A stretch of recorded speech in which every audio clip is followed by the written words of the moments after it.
Sebuah perahu nelayan berpenumpang 5 orang dilaporkan terbalik akibat gelombang tinggi di perairan selatan Jember, Jawa Timur.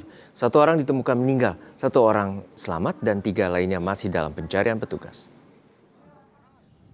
Kecelakaan laut menimpa perahu nelayan dengan jumlah 5 orang akibat cuaca buruk berupa ombak tinggi di perairan selatan Jember, Jawa Timur, Rabu pagi. 1 orang nelayan ditemukan meninggal di perairan pantai Meleman yang berbatasan dengan Lumajang dan 1 orang ditemukan selamat. Sementara 3 nelayan lainnya masih dalam pencarian.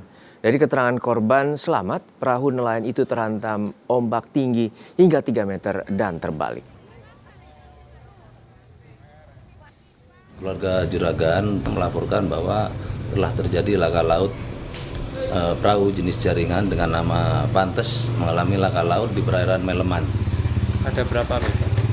Ada kurang lebih 5 ABK, 1 selamat atas nama Bapak Samino, 50 tahun, alamatnya Bukur Wetan, dan 1 tadi yang ditemukan meninggal dunia atas nama Bapak Wianto, Bukur Wetan.